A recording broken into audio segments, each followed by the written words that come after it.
আসসালামু আলাইকুম ওয়া রাহমাতুল্লাহি ওয়া বারাকাতুহু। আলহামদুলিল্লাহি রাব্বিল আলামিন ওয়া সাল্লাল্লাহু ওয়া সাল্লাম আলা নাবিয়িনা মুহাম্মদ ওয়া আলা আলিহি ওয়া সাহবিহি আজমাইন ওয়া মান তাবিআহুম বিইহসান ইলা ইয়াউমিদ্দিন, আম্মা বা'দ।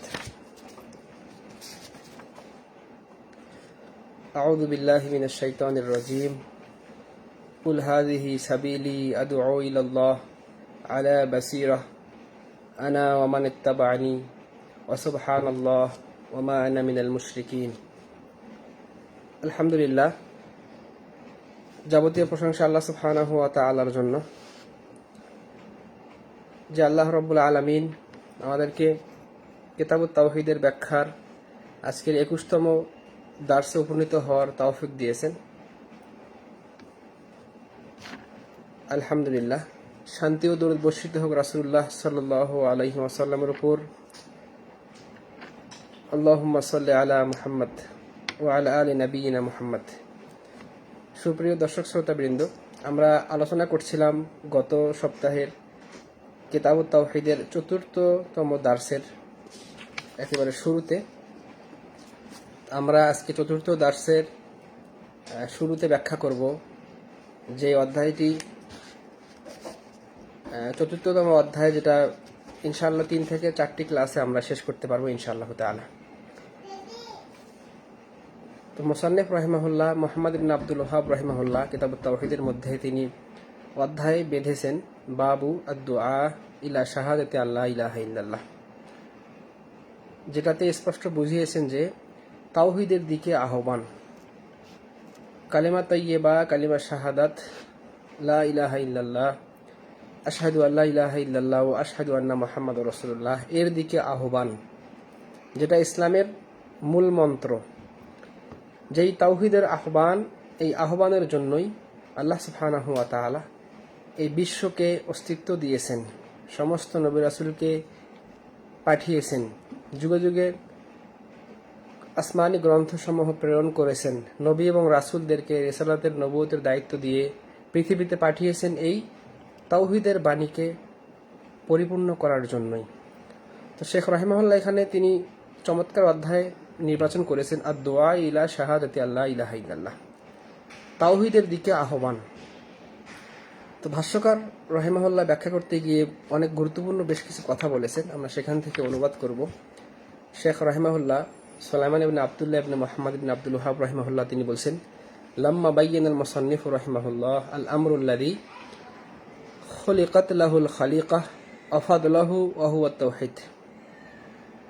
মুহাম্মদ ইবনে আব্দুল ওয়াহাব রাহিমাহুল্লাহ তিনি এই কিতাবুত তাওহীদের শুরুতে ভূমিকার মধ্যে যে বিষয়টি দিয়ে শুরু করেছেন সেটা হলো আল্লাহ রাব্বুল আলামিন কেন আমাদেরকে সৃষ্টি করেছেন, সমস্ত সৃষ্টি জগৎ, সমস্ত মাখলুকাত সৃষ্টির উদ্দেশ্য কি। ওয়া হুয়া তাওহীদ, সেটা হলো তাওহীদকে বাস্তবায়ন করা, তাওহীদকে স্বীকার করে নেওয়া, আল্লাহ রাব্বুল আলামিনের ওয়াহদানিয়তকে গ্রহণ করা।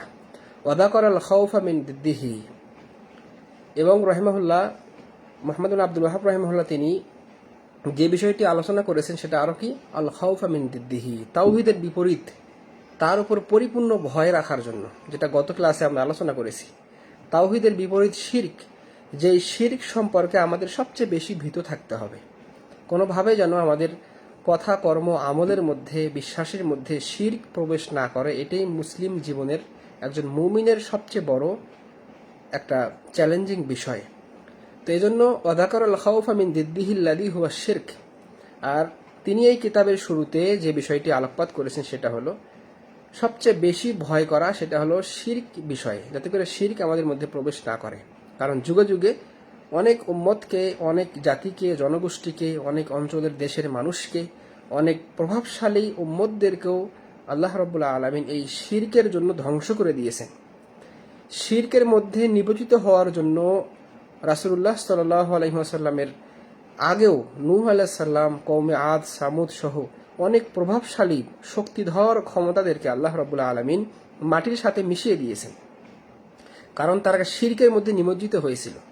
ওয়া আন্নাহু ইউজিবু লিসাহিবিহিল খুলুদা ফিন্নার, আর দুনিয়ার শাস্তি শেষ নয়, শিরকের পরকালীন শাস্তি আরো বেশি মারাত্মক, যেটা চিরস্থায়ী জাহান্নামী। একজন মুশরিক বড় শিরককারী কখনো জাহান্নাম থেকে মুক্তি পাবে না।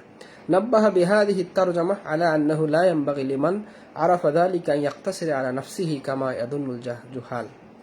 এজন্য এই বিষয়গুলো দিয়ে এই মহান একটি গুরুত্বপূর্ণ কিতাব তিনি শুরু করেছেন মুহাম্মদ ইবনে আব্দুল ওয়াহাব রাহিমাহুল্লাহ, যাতে করে মানুষরা এ বিষয়ে খেয়াল রাখতে পারে। আর শুধু নিজেই শিরক মুক্ত থাকা এটাতে যথেষ্ট নয়, নিজে শিরক মুক্ত থাকার পাশাপাশি মানুষকে শিরক থেকে মুক্ত হওয়ার জন্য বিশুদ্ধ তাওহীদের দাওয়াত সর্বত্র ছড়িয়ে দিতে হবে, যেটা উম্মতে মুহাম্মাদের অনেক বড় একটা উদ্দেশ্য।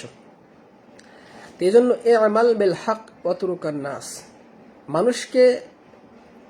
মানুষের কাছ থেকে নিজে সরিয়ে যাওয়া নয়, নিজে আমল করার পর ওমা ইয়ানিকা মিনান নাস বাল ইয়াদউ ইলাল্লাহ বিল হিকমাতি ওয়াল মাউইযাতিল হাসানা, নিজে আমল করতে হবে, এরপরে হিকমতের সাথে কোরআন সুন্নাহর জ্ঞানের সাথে জ্ঞান অর্জন করে সেই জ্ঞান অনুপাতে মানুষকে তাওহীদের দিকে আহ্বান করতে হবে। সুন্দর জীবন ব্যবস্থা ইসলামের দিকে বিশ্ববাসীকে আহ্বান করতে হবে বিল মাউইযাতিল হাসানা, উত্তম নসিহাতের মাধ্যমে ওয়াল মুজাদালাতিল্লাতি হিয়া আহসান, এবং তর্ক বিতর্ক করলেও বাতিলের সাথে জ্ঞান দিয়ে করতে হবে।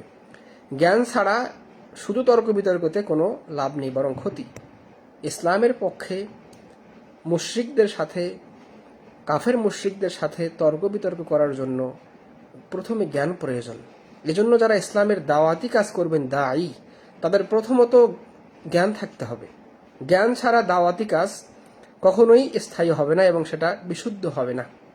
আল্লাহ রাব্বুল আলামিন জ্ঞানবিহীন কোনো কথা, একটা হরফও মানুষকে প্রচার করতে নিষেধ করেছেন। আল্লাহ রাসূল সাল্লাল্লাহু আলাইহি ওয়াসাল্লাম তিনিও জ্ঞান অনুপাতে কথা বলতে বলেছেন। নিজের উপরে আগে জ্ঞান অন্বেষণ করতে হবে, তার উপরে আমল করতে হবে, এরপরে মানুষকে তার দিকে আহ্বান করতে হবে। কামা কানা যালিকা শাআনুল মুরসালিন ওয়া আতবাইহিম ইলা ইয়াউমিদ্দিন। আর এমনটাই সিলসিলা ছিল প্রত্যেক নবী এবং রাসূলদের, আদম থেকে শুরু করে আজ অবধি পর্যন্ত, কিয়ামতের আগ পর্যন্ত প্রত্যেক নবী রাসূল এবং তাদের হকনিষ্ঠ অনুসারীদের এটাই পথ এবং মত। সেটা কি? তারা নিজেরা বিশুদ্ধ জ্ঞান অর্জন করবে, কোরআন এবং সুন্নাহর বিশুদ্ধ জ্ঞান, এবং সেই জ্ঞান অনুপাতে মানুষকে জ্ঞানের দিকে আহ্বান করবে। ওয়াকামা জালালুল মুসান্নিফ ওয়া আশবাহিহি মিন আহলিল ইলম ওয়াদ দ্বীন ওয়াস সাবরি ওয়াল ইয়াকিন, যেমনটা মুসান্নিফ রাহিমাহুল্লাহ মুহাম্মদ ইবনে আব্দুল ওয়াহাব রাহিমাহুল্লাহ তিনি এই কিতাবের মধ্যে উল্লেখ করেছেন যে ইলমের সাথে বিশুদ্ধ দ্বীন সেটা প্রচার করতে হবে ধৈর্য এবং ইয়াকিন নিয়ে, বিশ্বাস, অগাধ বিশ্বাস নিয়ে। কখনো নিরাশ হওয়া যাবে না। দাওয়াতি কাজে হোঁচট খেলে বা মানুষ দাওয়াতকে প্রত্যাখ্যান করলে একজন দায়ী কখনো তিনি নিরাশ হতে পারেন না, বা কোথাও সফলতা না পেলে দাওয়াত দেওয়ার পরেও মানুষ যদি হেদায়েত না হয়, তারপরেও একজন দায়ী, যিনি প্রকৃত দায়ী হবেন, তিনি কখনোই সেখান থেকে ফিরে আসবেন না। নূহ আলাইহিস সালাম 950 বছর তিনি দাওয়াত দিয়ে গেছেন। আল্লাহ রাসূল সাল্লাল্লাহু আলাইহি ওয়াসাল্লাম মক্কা জীবনে কত শত বাধার সম্মুখীন হয়েছেন, কখনোই দাওয়াতি কাজ থেকে পিছন ফেরেন নাই। ইব্রাহিম আলাইহিস সালাম দাওয়াত দেওয়ার কারণে, বিশুদ্ধ আকীদা তাওহীদের দাওয়াতের কারণে নিজের বাড়ি থেকে, নিজের অঞ্চল থেকে, নিজের ঘর থেকে তাকে নির্বাসন করা হয়েছিল। তার বাবা তাকে বাড়ি থেকে বের করে দিয়েছেন, তবুও তিনি দাওয়াত থেকে কিঞ্চিত পরিমাণ পিছে হটেন নাই। এজন্য বিশুদ্ধ আকীদার দায়ীদের, যারা হকপন্থী, আল্লাহপন্থী যারা দায়ী, যারা রাসূল সাল্লাল্লাহু আলাইহি ওয়াসাল্লামের সেই তার যে রেখে যাওয়া ইলমের আমানতদার দায়ী, তার উত্তম অভিভাবক যারা গ্রহণ করেছে, সেই দায়ীদেরকে অবশ্যই পিছপা হওয়া যাবে না। যাবতীয় বিভিন্ন খারাপ অবস্থানকে সামনে নিয়েও তারা কোরআন এবং সুন্নাহর দাওয়াত নিয়ে এগিয়ে যাবেন। তো এরপর ভাষ্যকার রাহিমাহুল্লাহ বলছেন, ওয়াইদা আরাদা দাওয়াহ ইলা যালিক ফালইয়াবদা বিদ-দাওয়াতি ইলা তাওহীদ। একজন দায়ী যখন মানুষকে দাওয়াত দিবেন, তিনি কিসের দাওয়াত আগে দিবেন, কোন দাওয়াতটি দিবেন? যে কোনো ব্যক্তিগত থেকে শুরু করে একেবারে রাষ্ট্র পর্যন্ত ইসলামের যে দাওয়াতি পদ্ধতি, সেই দাওয়াতটা কোথায় থেকে শুরু হবে? শুরু হবে বিদ-দাওয়াতি ইলা তাওহীদ, আল্লাহ রাব্বুল আলামিনের তাওহীদের দাওয়াত দিয়ে। সমস্ত নবী এবং রাসূলরা এই তাওহীদের দাওয়াত দিয়েই তার উম্মতকে সংশোধন করেছেন। ব্যক্তি সংস্কার হবে তাওহীদের দাওয়াতের মাধ্যমে, পরিবার সংস্কার হবে তাওহীদের দাওয়াতের মাধ্যমে, সমাজ সংস্কার হবে তাওহীদের দাওয়াতি কাজের মাধ্যমে, এমনকি রাষ্ট্র সংস্কার হবে সর্বোচ্চ পর্যায়ে এই তাওহীদের দাওয়াতের আলোকেই। একটা রাষ্ট্রকে সুন্দরভাবে গঠনের জন্য বিশুদ্ধ তাওহীদ এবং আকীদার দাওয়াত ছাড়া অন্য কোনো দ্বিতীয় পথ এবং মত নেই। মানুষের তৈরি করা দ্বিতীয় পথ মত কোনো ইজম ফেরকা ইত্যাদির আদলে যতই দাওয়াত দেওয়া হোক না কেন, যতই আহ্বান করা হোক না কেন, সেই দাওয়াতে কখনোই সফলতা আসবে না। যার বাস্তব প্রমাণ আমরাও আমাদের বাস্তবিক দেশের পরিবেশ পরিস্থিতি থেকে আমরা স্পষ্ট বুঝতে পাই। একটা দেশ, একটা জনগণের ভূখণ্ড, একটা অঞ্চল এলাকা কখনোই তারা ইসলামকে সর্বোচ্চ পর্যায়ে বিজয়ী করতে পারবে না যতক্ষণ তারা পবিত্র কোরআন এবং সহিহ সুন্নাহর নিকটে নিজেরা সারেন্ডার না হবে। কোরআন সুন্নাহর আমাদের সালফে সালেহিনদের বিশুদ্ধ আকীদা এবং মানহাজ অনুযায়ী দাওয়াতের মাধ্যমে একটা অঞ্চলকে, একটা দেশকে, পৃথিবীর পরিবেশকে চেঞ্জ করা যায়। তাছাড়া অন্য কোনো পদ্ধতি, ইহুদি খ্রিস্টানদের কোনো পদ্ধতি, কোনো অমুসলিমদের কোনো পদ্ধতি, ইসলামী শরিয়াতকে বিনষ্টকারী কোনো পদ্ধতির মাধ্যমে কখনোই স্থায়ী কোনো ফলাফল পাওয়া যায় না। এজন্য ইমাম মালিক রাহিমাহুল্লাহর সেই বিখ্যাত উক্তি, তিনি সহ আরও আমাদের সালাফগণ বলেছেন যে যেই পদ্ধতিতে ইসলামের প্রাথমিক যুগে সফলতা এসেছে, সেই পদ্ধতি ছাড়া, সেই পন্থা ছাড়া আবার এই উম্মতের শেষ পর্যন্ত কোনো সফলতা আসবে না, যতক্ষণ না সেই পদ্ধতিতে আমরা ফিরে না যাব। সেটা হলো ইসলাম, সেটা হলো কিতাব এবং সুন্নাহ, কোরআন সুন্নাহ, সালফে সালেহিনদের বিশুদ্ধ বুঝ অনুযায়ী। আল্লাহ তাআলা আমাদেরকে সঠিক বুঝ দান করুন, আল্লাহুম্মা আমিন। তো এই তাওহীদের দাওয়াতটা কি? সেটা হলো মা'না শাহাদাতি আল্লাহ ইলাহা ইল্লাল্লাহ। তাওহীদের দাওয়াতটাই হলো কি? লা ইলাহা ইল্লাল্লাহ, আল্লাহ ছাড়া সত্যিকারের কোনো মাবুদ নাই, এটার সাক্ষ্য প্রদান করা। ইয লা তাসিহুল আমাল ইল্লা বিহ, যাবতীয় আমল সমূহ আমার আপনার কখনোই গ্রহণযোগ্য হবে না, আল্লাহ রাব্বুল আলামিন নিকটে পৌঁছাবে না, যতক্ষণ না আমার আপনার বিশুদ্ধ তাওহীদ না হবে। আকীদার মধ্যে যতক্ষণ না শিরক মুক্ত না হবে, আমার আপনার আকীদা যতক্ষণ না শিরক মুক্ত না হবে, 100% পরিশুদ্ধ না হবে, ততক্ষণ পর্যন্ত যাবতীয় আমলগুলো আল্লাহ রাব্বুল আলামিন কবুল করবেন না। ফাহুয়া আসলুহাল্লাযী তুবনা আলাইহি, এই তাওহীদের বৃক্ষের উপরেই যাবতীয় আমলগুলো আমার আপনার আল্লাহর নিকটে গ্রহণযোগ্য হওয়ার মাপকাঠি। মাতা লাম ইউজাদ লাম ইয়ানফা আল আমাল, যতক্ষণ না আপনার আমার তাওহীদ, ঈমান বিশুদ্ধ না হবে, আকীদা বিশুদ্ধ না হবে, ততক্ষণ পর্যন্ত দুনিয়ার যাবতীয় পরিশ্রম কোনো কিছুই, কোনো আমলই, কোনো কিঞ্চিত পরিমাণ গ্রহণযোগ্য হবে না।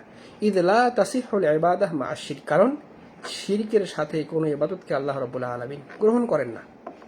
যেই মানুষের মধ্যে শিরক থাকবে, সেই শিরক থাকা অবস্থায় যত ভালো কাজ করুক না কেন, কোনো কাজ আল্লাহর নিকটে পৌঁছাবেই না। কারণ আল্লাহ স্পষ্ট বলেছেন, আমি তার শিরককে এবং তাকে প্রত্যাখ্যান করি। হাদিসে স্পষ্ট এসেছে, যেই ব্যক্তি কোনো শিরকি কাজ করে, যেটা একটা সর্বনিম্ন শিরক, যেটা হলো রিয়া, মানুষকে দেখানো, যদি রিয়া সম্পূর্ণ কোনো কাজ করে, আল্লাহ বলেছেন আমি তার রিয়াকে, তার শিরককে এবং তাকে প্রত্যাখ্যান করি, তাকে আমার নিকটে পৌঁছায় না। আল্লাহ রাব্বুল আলামিনের নিকটে সপ্ত আসমানের উপরে সেই সৎ আমলটা পৌঁছাবেই না, সেটা গ্রহণযোগ্য কিভাবে হতে পারে? আল্লাহ রাব্বুল আলামিন তাই তো বলেছেন, দলিল সূরা তাওবার 17 নম্বর আয়াতে স্পষ্ট বলেছেন, মা কানা লিল মুশরিকিনা আন ইয়ামুরু মাসাজিদাল্লাহ শাহিদিনা আলা আনফুসিহিম বিল কুফর উলাইকা হাবিতাত আমালুহুম ওয়া ফিন নারি হুম খালিদুন। এখানে দৃষ্টান্ত দিয়েছেন মসজিদের সাথে, যে মুশরিকগণ যারা স্পষ্ট শিরকের সাথে আপোষ করে আছে, যাদের কথায় কর্মে আচরণে স্পষ্টত শিরকে আকীদা রয়েছে, যারা শিরকের সাথে ডুবে আছে, তারা কিভাবে আল্লাহর মসজিদ, আল্লাহর ঘর তারা কি করতে পারে? আবাদ করতে পারে। বরঞ্চ তারা আলা আনফুসিহিম বিল কুফর, তারা নিজেদের উপরে নিজেরা কুফরির উপরে রয়েছে। উলাইকা হাবিতাত আমালুহুম, কুফরি করার কারণে তাদের সমস্ত আমল তো আল্লাহ একেবারে নিশ্চিহ্ন করে দিয়েছেন, বরঞ্চ ওদের থাকার জায়গা হলো চিরস্থায়ী জাহান্নাম। এজন্য শিরক বিদআত দিয়ে কখনোই কোনো সংস্কারপন্থী কোনো কাজ করা সম্ভব নয়। আল্লাহ রাব্বুল আলামিনের নিকটে গ্রহণযোগ্যতা পাওয়ার জন্য প্রথমত আকীদার মধ্যে বিশুদ্ধ আকীদা গ্রহণ করতে হবে, যাবতীয় শিরককে নিজে থেকে দূর করতে হবে। ওয়ালিআন্না মারিফাতা মা'না হাদিহি শাহাদা হুয়া আউয়াল ওয়াজিবিন আল ইবাদ, এজন্যই একজন মানুষের প্রথম কর্ম, প্রথম ওয়াজিব হলো, তার প্রথম ফরজ দায়িত্ব হলো একজন বান্দার উপরে আউয়ালা মা ইবদাউ বিহি ফিদ দাওয়াহ, যেই প্রথম দাওয়াত নিয়ে সে উম্মতের মধ্যে ছড়িয়ে পড়বে। একজন দায়ী মানুষকে প্রথম এবং প্রধানতম যেই দাওয়াতের দিকে আহ্বান করবে, সেটা হলো আদ-দুআ ইলা শাহাদাতি আল্লাহ ইলাহা ইল্লাল্লাহ, বিশুদ্ধ আকীদার দাওয়াত, বিশুদ্ধ মানহাজের দাওয়াত, আল্লাহ রাব্বুল আলামিন যেই দাওয়াত দিয়ে আমাদের রাসূলকে প্রেরণ করেছিলেন, মক্কার সমস্ত কুফফার কুরাইশের মধ্যে একটা প্রতিকূল পরিবেশে যিনি এই দাওয়াতটি দিয়েছিলেন যে কুলু লা ইলাহা ইল্লাল্লাহ, তোমরা এটা স্বীকার করে নাও, তোমরা অন্তরে তোমাদের মুখে কাজে কর্মে স্বীকার করো আল্লাহ ছাড়া সত্যিকারের কোনো মাবুদ নেই, তাহলে তোমরা দুনিয়া এবং আখিরাতে সফল কাম হতে পারবে। তখন মক্কার কাফেররা ঠিকই বুঝেছিল, তারা বুঝেছিল যে আল্লাহ রাব্বুল আলামিনকে একক রব হিসাবে গ্রহণ করলে আমাদের ওজ্জা, আমাদের যে হবল বা যতগুলো পূজার জায়গা রয়েছে, মূর্তি রয়েছে, এগুলোকে আমরা পূজা করতে পারবো না। তখন তারা ধিক্কার জানিয়েছিল, কিন্তু বুদ্ধিমান মানুষরা ঠিকই এই তাওহীদকে গ্রহণ করে নিয়েছিল। এজন্য যত গণতন্ত্র পূজা, মানুষ পূজা, ব্যক্তি পূজা, দল পূজা, যতই পূজা মানুষ করুক না কেন, যতক্ষণ না পর্যন্ত তারা আল্লাহ এবং তার রাসূলের নিকটে, ইসলামের নিকটে ফিরে না আসবে, ততক্ষণ পর্যন্ত একটা দেশ, একটা মানুষ, একটা পরিবার, একটা সমাজ কখনোই সংস্কারিত হতে পারে না। সংস্কার রয়েছে একমাত্র তাওহীদের দাওয়াতের মাধ্যমে, যেটাই কোরআন এবং সুন্নাহকে সঠিকভাবে সালফে সালেহিনদের আজ থেকে 1450 বছর আগের বুঝকে যতক্ষণ না মানুষ গ্রহণ না করবে। আর সেই দাওয়াতের দিকে আমরা মানুষকে আহ্বান করি বিশুদ্ধ কোরআন এবং সহিহ হাদিসের মাধ্যমে। ক্বালাল মুসান্নিফ রাহিমাহুল্লাহ, বিখ্যাত ইমাম মুহাম্মদ ইবনে আব্দুল ওয়াহাব রাহিমাহুল্লাহ বলছেন, কাউলুহু তাআলা কুল হাযিহি সাবিলি আদউ ইলাল্লাহ, সূরা ইউসুফের 108 নম্বর আয়াত, একটা বিখ্যাত মহান একটা আয়াত, যে আয়াত একজন মানুষকে তার জীবনের মোড়কে পরিবর্তন করতে পারে। এই আয়াতের ব্যাখ্যা তিনি করতে গিয়ে প্রথমত নিয়ে এসেছেন ভাষ্যকার রাহিমাহুল্লাহ শেখ সুলাইমান রাহিমাহুল্লাহ, যে ক্বালা ইবনু কাসির রাহিমাহুল্লাহ, এই আয়াতের ব্যাখ্যায় ইমাম ইবনু কাসির রাহিমাহুল্লাহ তার বিখ্যাত গ্রন্থ তাফসীর ইবনু কাসিরের মধ্যে বলছেন, ইয়াকুলু তাআলা লিরাসূলিহি সাল্লাল্লাহু আলাইহি ওয়াসাল্লাম, এই আয়াতের মাধ্যমে আল্লাহ রাব্বুল আলামিন তার রাসূলকে আমিরান লাহু আন ইখবিরা আন-নাস আন হাযিহি সাবিলি, আল্লাহ রাব্বুল আলামিন তার রাসূলকে এই সংবাদ দিলেন যে আন ইখবিরা আন-নাস, যাতে করে আমার রাসূল মানুষকে সংবাদ দেয় যে আন হাযিহি সাবিলু, এই পথ। এই আয়াতের মাধ্যমে আল্লাহ কি বলেছেন, কুল, হে রাসূল আপনি বলুন, মানুষকে সংবাদ পৌঁছে দিন, হাযিহি সাবিলি, আপনি বলুন যে এটাই আমার পথ, আদউ ইলাল্লাহ, আমি একমাত্র আল্লাহ রাব্বুল আলামিনের দিকেই মানুষকে ডাকি। আলা বাসীরা, কিভাবে ডাকি? আলা বাসীরা, জাগ্রত জ্ঞান সহকারে, জ্ঞানের সাথে, কোরআন এবং বিশুদ্ধ হাদিসের জ্ঞান, ইসলামের জ্ঞানের সাথে ডাকি, কোনো মূর্খতার সাথে নয়। ইসলাম মানুষকে জ্ঞানের দিকে আহ্বান করে, কারণ ইসলামের প্রথম কথাই হলো ইকরা, যে পড়ো। তো আল্লাহ রাসূল সাল্লাল্লাহু আলাইহি ওয়াসাল্লামকে আল্লাহ রাব্বুল আলামিন বললেন যে হে রাসূল আপনি এটাই মানুষকে বলুন যে এটাই একমাত্র আমার পথ, এছাড়া দ্বিতীয় কোনো পথ নেই। সেটা কি? আদউ ইলাল্লাহ, আমি মানুষকে আহ্বান করি, সমস্ত দুনিয়ার সমস্ত মানুষকে আমি ডাকি, আলা বাসীরা, জাগ্রত জ্ঞান সহকারে, বিশুদ্ধ জ্ঞানের সাথে, আনা, আমি ডাকি, ওয়া মানিত্তাবানি, এবং আমার হকনিষ্ঠ অনুসারী, আমার সাহাবাগণ, শুধু সাহাবী নয়, একেবারে আমার উম্মতের শেষ পর্যন্ত, কিয়ামতের আগ পর্যন্ত সমস্ত হকনিষ্ঠ মানুষরা, আমার প্রকৃত উম্মতরা কোরআন এবং হাদিসের দিকে আহ্বান করবে। কি সহকারে? জাগ্রত জ্ঞান সহকারে, বিশুদ্ধ হাদিস এবং কোরআনের জ্ঞান সহকারে। ক্বালা আল্লাহু ওয়া ক্বালা রাসূল, আল্লাহ বলেছেন, আল্লাহর রাসূল বলেছেন, এই দুইটি জ্ঞান সহকারে। এর ব্যাখ্যা করতে গিয়ে ইমাম ইবনু কাসির রাহিমাহুল্লাহ বলছেন যে আল্লাহ রাব্বুল আলামিন তার রাসূলকে আদেশ করলেন এই সংবাদ মানুষের মধ্যে পৌঁছে দিতে, যে আন্না হাযিহি সাবিলু, একমাত্র পথ এটাই, সেটা ইসলাম। ইসলাম ছাড়া মানুষের দুনিয়াবী জীবনের কোনো শান্তির কোনো পথ নেই। দুনিয়াবী যত অশান্তি যা কিছু হোক না কেন, ইসলাম ছাড়া অন্য কিছুতে মানুষের কখনোই কোনো মুক্তি মিলবে না। আই তরিকাতাহু ওয়া সুন্নাতাহু, রাসূল সাল্লাল্লাহু আলাইহি ওয়াসাল্লামের সেই পথটা কি? সেটা হলো তার রেখে যাওয়া তার সুন্নাত, তার নিঃসৃত পথ, যেটা সিরাতে মুস্তাকিম। যেই সিরাতে মুস্তাকিমের উপরে থাকার জন্য আমরা কি করি? প্রতিনিয়ত সালাতের মধ্যে ইহদিনাস সিরাতাল মুস্তাকিম, আল্লাহর নিকটে সঠিক পথ প্রার্থনা করি, সেটাই হলো সিরাতে মুস্তাকিম। আর যারা দুনিয়াতে সেই সিরাতে মুস্তাকিম থাকতে পারবে, তারাই কেবলমাত্র কিয়ামতের সেই ঘনঘটা অন্ধকারে সেই পুল সিরাত পার হয়ে জান্নাতে প্রবেশ করতে পারবে। তাছাড়া অন্যান্য সকলেই বেজানিবি সিরাত, তারা প্রত্যেকেই এই সিরাতের আশপাশে থাকবে, তারা কেটে পড়বে। যত মত, যত দল, যত ফেরকা, যত ইজম, যত কিছু রয়েছে, যেগুলোর মানুষ পূজা করছে আল্লাহ রাব্বুল আলামিনকে বাদ দিয়ে, যেগুলোকে মানুষ স্বপ্ন বানিয়ে নিয়েছে, জীবনের লক্ষ্য বানিয়ে নিয়েছে ইসলামকে বাদ দিয়ে, যে ইসলামের জন্য এই মানুষরা, মুসলিমরা সবচেয়ে সম্মানিত হয়েছে, সেই ইসলামকে বাদ দিয়ে যখনই মানুষটা সেই দল, ফেরকা, মত, ইজমকে গ্রহণ করে নিয়েছে নিজেদের দুনিয়ার জীবনের সফলতার জন্য, আল্লাহর সাথে কুফুরি করে হলেও, আল্লাহর সাথে শিরকি করে হলেও, মূর্তি পূজা করে হলেও, সেই মানুষরা কখনোই কিয়ামতের কঠিন সময়ে সেই ফুলসিরাতের পুল পার হয়ে, সেই ব্রিজ পার হয়ে জান্নাতে প্রবেশ করতে কোশ্চিন কালও পারবে না। কারণ তারা দুনিয়াতেই সিরাতে মুস্তাকিম থেকে ছিটকে পড়ে গেছে। আর রাসূলুল্লাহ সাল্লাল্লাহু আলাইহি ওয়াসাল্লাম তাই তো 1450 বছর পূর্বে তিনি আল্লাহর নিকট থেকে জেনে, তিনি যে সত্য রাসূল ছিলেন, তার নিকটে যে ওয়াহী আসতেন, তিনি ওয়াহীর মাধ্যমে জানিয়ে দিয়েছেন, সাতাফতারিকু উম্মতি, আমার উম্মত অচিরেই 72টি দলে বিভক্ত হবে। প্রত্যেকটি বিভক্তি হবে আকীদার ভিত্তিতে, তাওহীদের ভিত্তিতে।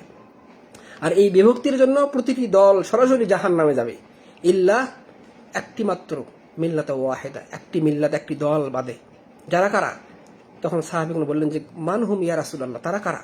তখন তিনি বললেন মা আনা আলাইহিল ইয়াউম ওয়া আসহাবী, যারা আমি রাসূল এবং আমার আজকের দিনের হকনিষ্ঠ সাহাবীদের পথ এবং মতের উপরে যারা থাকতে পারবে, তারাই হলো একমাত্র জান্নাতি পথ, যেটা হলো আহলুস সুন্নাহ ওয়াল জামাআত, যেটা হলো স্পষ্টত সালাফিদের আকীদা এবং মানহাজ, যেটা হলো সরাসরি আহলুল হাদিসদের আকীদা এবং মানহাজ, যেটার মাধ্যমে একমাত্র জান্নাতের পথ এবং মত রয়েছে। তাছাড়া অন্য কোনো যত দল ফেরকা রয়েছে, যত ইজম রয়েছে, এগুলোতে কখনোই সঠিক পথ পাওয়া সম্ভব নয়। আর ইসলামের মধ্যে এভাবেই রাসূল সাল্লাল্লাহু আলাইহি ওয়াসাল্লামের সেই কথা অনুযায়ী 72টি কেন, সংখ্যার দিক থেকে হাজার হাজার ফেরকা তৈরি হয়েছে, যেটা শুরু হয়েছিল খারিজিদের ফেরকার মাধ্যমে রাসূল সাল্লাল্লাহু আলাইহি ওয়াসাল্লামের সাহাবীদের জামানায়। যেই খারিজা যারা আলী রাদিয়াল্লাহু আনহুকে, ওসমান রাদিয়াল্লাহু আনহুকে হত্যা করেছিল তাদের বিশ্বাস এবং আকীদার ভিত্তিতেই। তারপরে তৈরি হয়েছে শিয়াদের ফেরকা, যার মাধ্যমে শত শত ফেরকা রয়েছে, যাদের মধ্যে বর্তমান সময়েও নুসাইরি শিয়া, দুরুজি শিয়া, ইসনা আশারিয়া শিয়া, ইমামিয়া শিয়ারা, কুখ্যাত কাফেরদের ফেরকা স্পষ্টত রয়েছে, যারা নিজেদেরকে লেবেল লাগায় ইসলামের। এরপরে তৈরি হয়েছে মুরজিয়া ফেরকা, তৈরি হয়েছে কদারিয়া ফেরকা, তৈরি হয়েছে জাহামিয়া ফেরকা, তারপরে তৈরি হয়েছে আহাদুল কালামদের ফেরকা, তারপরে তৈরি হয়েছে ফিলোসফিদের ফেরকা, তৈরি হয়েছে সুফিদের অসংখ্য তরিকা, যেগুলো প্রত্যেকটির মধ্যে কুফরি এবং শিরকি বিশ্বাস রয়েছে। এবং সুফিদের যতগুলো তরিকা রয়েছে, একটি তরিকার সাথে একটা তরিকা মিলে না। এভাবে তারা একটা অবিচ্ছেদ্য ইসলামকে, উম্মতে মুহাম্মাদের একটি অবিচ্ছেদ্য উম্মতকে, উম্মতে ওয়াহিদা, একটা বিশুদ্ধ উম্মতকে, একটা সুন্দর উম্মতকে, রাসূল সাল্লাল্লাহু আলাইহি ওয়াসাল্লামের রেখে যাওয়া সেই উম্মতকে তারা ভেঙে টুকরো টুকরো করে ফেলছে। মুসলিমকে তারা এভাবেই শত পথের মধ্যে ফেলে দিয়েছে। এভাবেই তৈরি হয়েছে আরো পরে এসে, যেগুলো থেকে আমাদের সালাফগণ সকলেই মুক্তি ছিলেন এবং তারা এগুলো কোনো ফেরকার মধ্যে কখনোই পতিত ছিলেন না। আলহামদুলিল্লাহ, এমনকি সাহাবীদের মধ্যে একজন সাহাবী পাওয়া যাবে না যারা খারিজিদের সাথে ছিলেন। সাহাবীদের মধ্যে একজনকেও পাওয়া যাবে না যারা কদারিয়া, যারা জাহমিয়া, যারা মুরজিয়াদের সাথে তার সম্পর্ক ছিল। আল্লাহ রাব্বুল আলামিন বিশুদ্ধ আকীদার মানুষদেরকে একেবারে আল্লাহ রাসূল তার সাহাবীদের থেকে শুরু করে আজ অবধি কিয়ামতের আগ পর্যন্ত এই যাবতীয় দল, মত, ফেরকা থেকে মুক্ত রাখবেন। এটা আল্লাহ রাব্বুল আলামিনের একটি বিশেষ রহমত। এজন্য আমার আপনার ঈমান যাতে করে এই বিভিন্ন কুখ্যাত ফেরকাগুলো, এই ইজম মতগুলো ছিনিয়ে না নিতে পারে, এজন্য আল্লাহর নিকটে নিয়মিত দোয়া করতে হবে, তাওফিক কামনা করতে হবে। যার পরবর্তীতে আরো ফেরকা তৈরি হয়েছে, যেটা কুল্লাবিয়া, আশায়রা, মাতুরিদিয়া, যে ফেরকাগুলো হয়েছে, যেগুলোর মাধ্যমে তারা কোরআন সুন্নাহর সঠিক উম্মতকে, হকপন্থী উম্মতকে তারা বিভক্ত করেছে আকীদার মধ্যে। আল্লাহ রাব্বুল আলামিনকে যারা কষ্ট দেয়, আসমা ও সিফাতের মধ্যে যারা বিভিন্ন মিথ্যা তাবিল ঢুকিয়ে দিয়েছে, তাওহীদের মধ্যে বিভিন্ন মিথ্যা তাবিল ঢুকিয়েছে, কোরআনের আয়াতকে তাহরিফ করেছে, অপব্যাখ্যা করেছে, আল্লাহ রাব্বুল আলামিন তার সম্পর্কে যে সংবাদ দিয়েছেন সেগুলোকে তারা নিজেদের মতো করে ব্যাখ্যা করেছে। আল্লাহর হাতকে বলছে কুদরাত, অথচ আল্লাহ স্পষ্টত কোরআনে তার হাতের কথা বলেছেন, অথচ তার হাত কেমন সেটা আমরা জানি না। কিন্তু আকীদার মাধ্যমে এভাবেই উম্মতে মুহাম্মাদীকে বিভক্তি করা হয়েছে, যেই বিভক্তি আজ অবধি চলছে এবং কিয়ামতের আগ পর্যন্ত থাকবে। তার মধ্যে একটি দল, তারা কি করবে? যাহিরিনা আলাল হক, হকের উপরে টিকিয়ে থাকবে, যারা আল্লাহ রাসূলের রেখে যাওয়া সেই পরিচ্ছন্ন ইসলামকেই লালন করবে এবং মানুষের মধ্যে ছড়িয়ে দেবে। ইমাম ইবনে কাসির রাহিমাহুল্লাহ এই আয়াতের ব্যাখ্যায় যেটা বললেন, যে সেটা হলো ওয়াহিয়া দাওয়াতু ইলা শাহাদাতি আল্লাহ ইলাহা ইল্লাল্লাহ। আল্লাহ রাসূল কোন দিকে আহ্বান করেন? তিনি যে বললেন যে কুল, হে রাসূল আপনি বলুন, হাদিহি সাবিলি, আমার এটাই একমাত্র পথ। সেই পথটা কি? সেটা হলো শাহাদাহ আল্লাহ ইলাহা ইল্লাল্লাহ, তাওহীদের দিকে আহ্বান। বিশুদ্ধ আকীদার দিকে আহ্বান।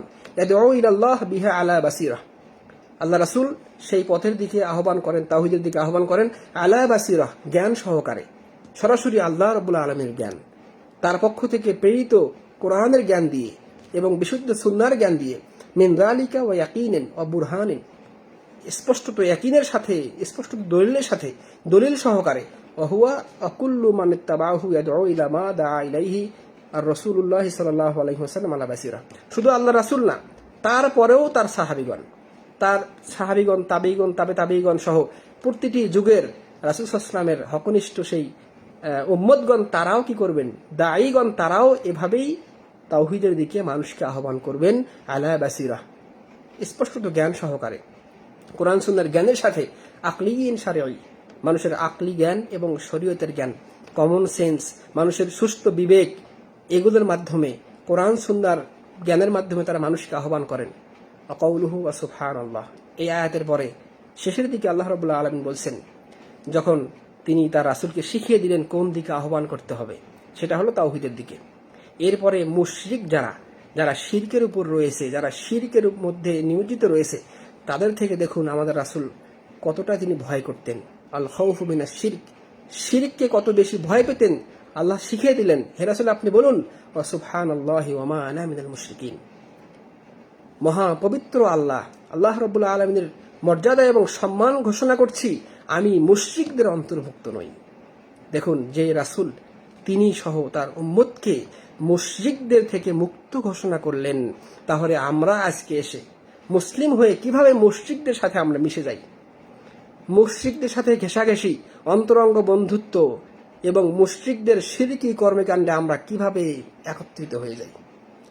রাসূল সাল্লাল্লাহু আলাইহি ওয়াসাল্লাম তাই তো আফসোস করে বলেছিলেন যে আমার উম্মতের এক সময় কিছু মানুষ বের হবে শেষ জামানায়, যারা মূর্তি পূজকদের সাথে মিশে যাবে, কথায়, আচরণে, আকীদা, বিশ্বাসে, মানহাজে, তাদের সুলুকিয়াতে, সমস্ত কৃষ্টি কালচারে, পোশাক আশাকে তারা মিশে যাবে মূর্তি পূজকদের সাথে, মুশরিকদের সাথে মিশে যাবে।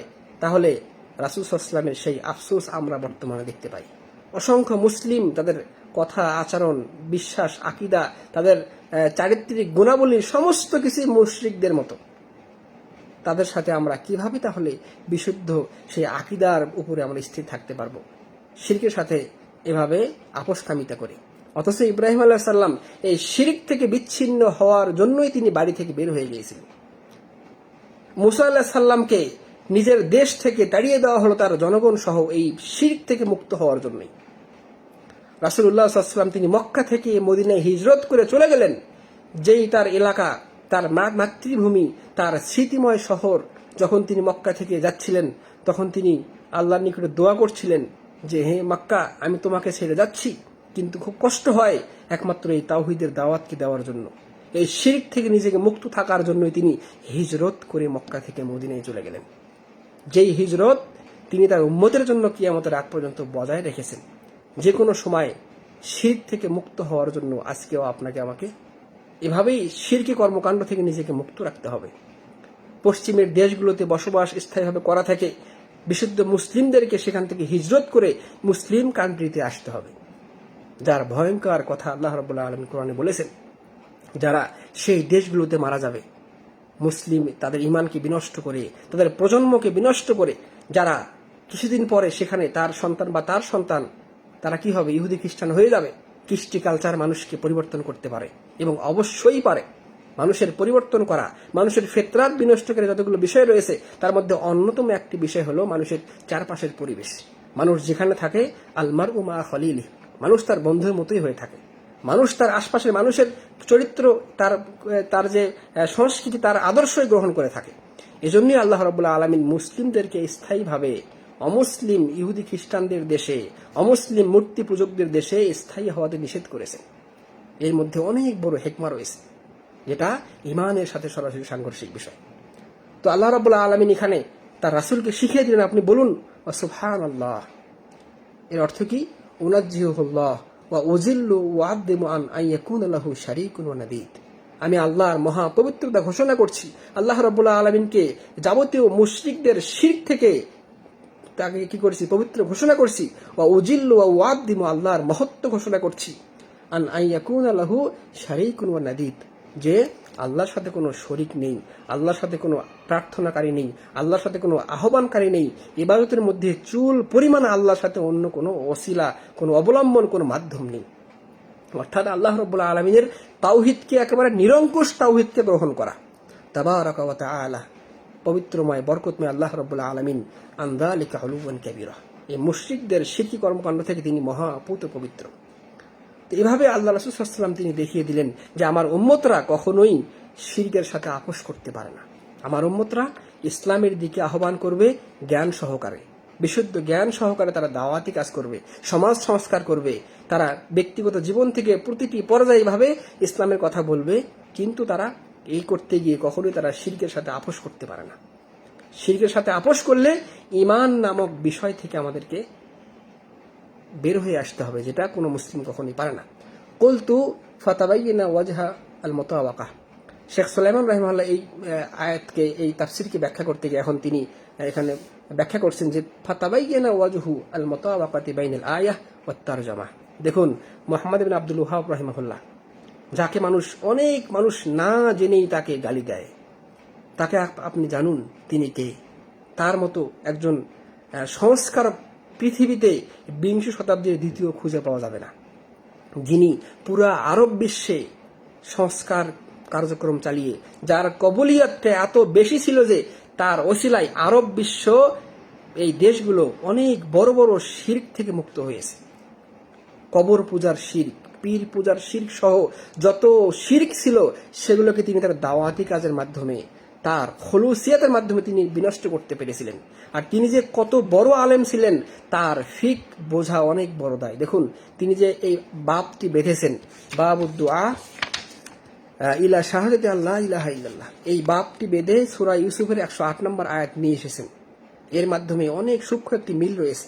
তো ভাষ্যকার রাহিমাহুল্লাহ বলছেন যে ওয়াজহুল মুতাবাকা বাইনাল আয়াহ ওয়াত তারজামা, এই আয়াতের মধ্যে এবং এই পরিচ্ছেদ অনুচ্ছেদের মধ্যে যে মুতাবাকা, যেটা আরবি দালালাতুল আলফাজের ক্ষেত্রে যে তিনটি বিষয় দেখা হয়, মুতাবাকা, তাদাম্মুন এবং ইলতিজাম, যে কায়দাগুলো উসুলের অনেক বড় একটি কায়দা, সেই কায়দা থেকে স্পষ্ট বোঝা যায় যে মুতাবাকা হলো যার সাথে আলা তামামে মা উদি আলাহু আই কুল্লুল মাআনা।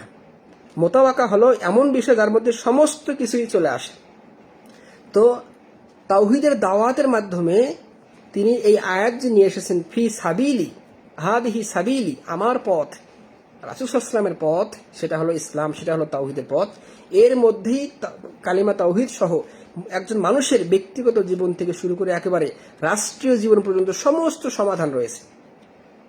অথচ আমাদের দেশের 90% মুসলিম হওয়া সত্ত্বেও অনেক মানুষ আজকেও জানা না, এখনো জানা না যে ইসলামের মধ্যে রাজনীতি রয়েছে। ইসলামিক রাজনীতি যে কত মহান রাজনীতি, যে রাজনীতির মাধ্যমে শত শত বছর সারা বিশ্বের পরিচালিত হতো, যে রাজনীতি মানুষকে, সারা বিশ্বকে রাজনীতি শিখিয়েছে, অথচ আমাদের মানুষরা আমরা জানি না যে ইসলামের রাজনীতি রয়েছে। ইসলামী শরিয়ার রাজনীতি এমন রাজনীতি যার মাধ্যমে সমস্ত মানুষের হককে পৌঁছে দেওয়া হয়, যার মাধ্যমে প্রকৃত কথায় একটা দেশে শান্তি এবং নিরাপত্তার স্থায়ী ব্যবস্থা করা হয়, যার মাধ্যমে মানুষের দুনিয়া এবং আখিরাতের যাবতীয় কল্যাণ, যাবতীয় মুক্তির পথ একমাত্র যার মধ্যেই রয়েছে। তো এই আয়াতের মুতাবাকা, এর মধ্যে সমস্ত বিষয়গুলো আসবে যেটা ইসলাম পরিপূর্ণ জীবন ব্যবস্থা। তো তিনি এটাই বোঝাতে চেয়েছেন এখানে। কিলা বলা হয় ওয়ায়াদহারু যালিকা ইযা কানা কাউলুহু, এটা ব্যাখ্যা করতে গিয়ে অনেক মুফাসসির বলেছেন ওমানিত্তাবানি, আল্লাহ বললেন তার রাসূলকে শিখিয়ে দিলেন, হে রাসূল আপনি বলুন আমি, এবং শুধু আমি না, আমার যারা অনুসারী তারাও এই দিকে আহ্বান করে। তো ওমানিত্তাবানি, আমার অনুসারী বলতে আতফান আলা দামির ফিল দাওয়াতি ইলাল্লাহ, এই এখানে যে ওয়াও দিয়ে আতফ করা হয়েছে সেটা আদউ ইলাল্লাহ, এই দিকেই নিয়ে গেছে। অর্থাৎ তারাও কোন দিকে ডাকবে? আল্লাহ রাসূল শুধু ইসলামের দিকে ডাকবে, তারপরের প্রজন্ম এসে কি গণতন্ত্রের দিকে ডাকবে? কখনোই হতে পারে না। একবারে কিয়ামতের আগ পর্যন্ত সমস্ত মানুষরাই, সমস্ত মুসলিমরাই সেই কোরআন এবং হাদিসের দিকেই ডাকবে। কেউ কোনো ইজমের দিকে, কেউ কোনো ব্যক্তির দিকে আহ্বান করতে পারবে না। সেটা ইসলামের দাওয়াত নয়। ইসলামের দাওয়াত সেটা নয় যে কোনো দলকে টিকানোর জন্য, কোনো মতকে টিকানোর জন্য, কোনো ফেরকাকে টিকানোর জন্য, কোনো মানুষকে টিকানোর জন্য কোনো ব্যক্তির দিকে আহ্বান চলবে না। ইসলামের আহ্বান সরাসরি হাদিহি সাবিলি আল কিতাব ওয়াস সুন্নাহ, কোরআন এবং সহিহ হাদিসের দিকে আহ্বান। যেটাই ইসলামের আহ্বান, সেটা শুধু আল্লাহ রাসূলের না, সেটা আল্লাহ রাসূল এবং তার হকনিষ্ঠ সমস্ত উম্মতের আহ্বান।